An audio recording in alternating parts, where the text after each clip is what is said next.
Assalamualaikum warahmatullahi wabarakatuh. Kami dari kelompok 7 dengan saya Nur Amalina Syafiqah dengan NIM 11030121125 dan teman saya Sukma Dewi Soliha dengan NIM 11020121112. Yang ketiga yaitu Konita Dewi Syakira dengan NIM 11030121126. Pada pertemuan kali ini, kita akan membahas tentang konsep dasar nasik dan mansuk. Sebelumnya, saya akan menjelaskan tentang pengertian nasik mansuk. Secara etimologi, nasik mansuk merupakan penggabungan subjek dan objek. Nasik menjadi subjek, sedangkan mansuk menjadi objek. Kedua kata ini berasal dari arti kata yang sama, yaitu nasaka yang artinya menyalin sebuah kitab ke kitab yang lain huruf demi huruf. Nasak memiliki arti membatalkan atau al-izalah yang artinya menghilangkan.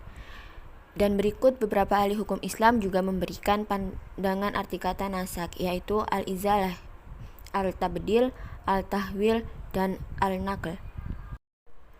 Sedangkan secara terminologi, Asy-Syaitibi menjelaskan terjadi perbedaan antara ahli hukum Islam klasik dan ahli hukum Islam setelahnya.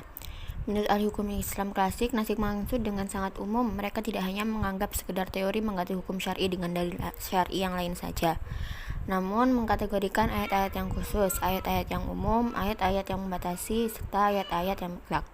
Semua ini merupakan satu kesatuan makna. Sedangkan menurut ahli hukum Islam, abad pertengahan, nasik mansukh hanya terbatas pergantian hukum syar'i dengan hukum atau dalil syar'i setelahnya. Jadi dapat disimpulkan bahwa arti nasik mansukh menurut mayoritas ahli hukum Islam yaitu pembatalan, penghapusan, penghilangan atau penggantian yang dilakukan syar'i terhadap hukum syar'i dengan mengganti hukum syar'i lain yang sudah turun.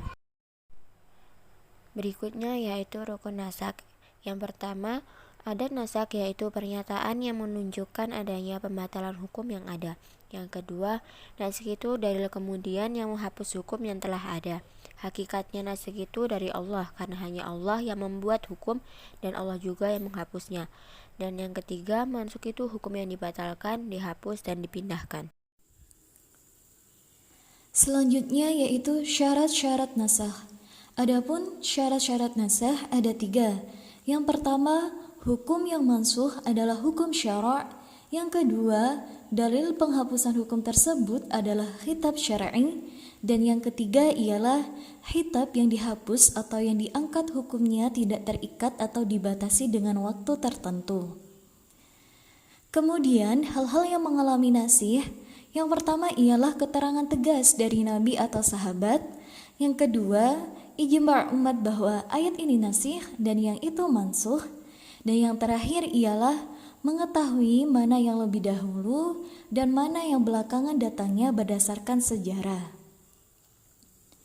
Selanjutnya yaitu macam-macam nasih dalam Al-Quran. Adapun macam-macam nasih dalam Al-Quran ada 8. Yang pertama, nasih dari segi bacaan dan hukumnya sekaligus.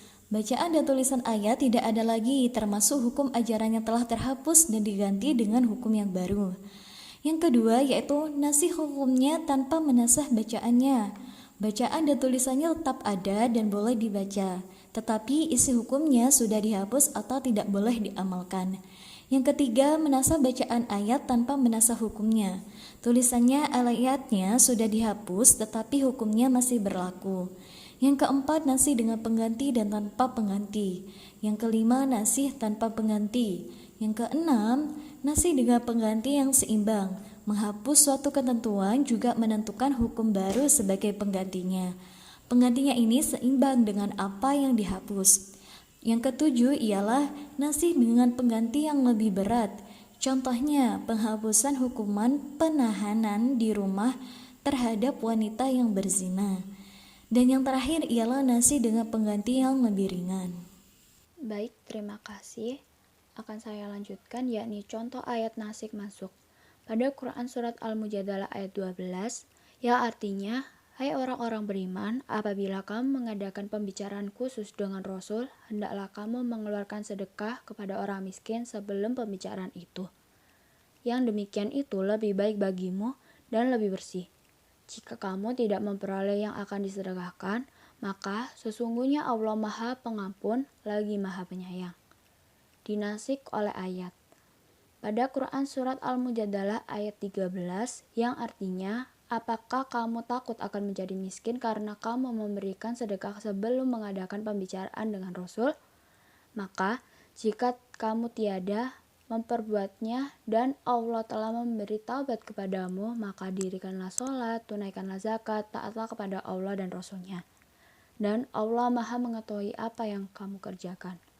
Hikmahnya adalah 1. Mengukuhkan keberadaan Allah. Allah tak akan pernah terikat dengan ketentuan-ketentuan yang sesuai dengan logika manusia. 2. Diharapkan kita akan mempunyai prediksi dan pengertian bahwa Allah itu adalah zat yang maha bijak, maha bekasih, dan maha sayang. 3. Memelihara kemaslahatan hamba. 4. Perkembangan tasrih menuju tingkat sempurna sesuai dengan perkembangan dakwah dan kondisi Islam. 5. Cobaan dan ujian bagi seorang mukallaf untuk mengikutinya atau tidak. 6.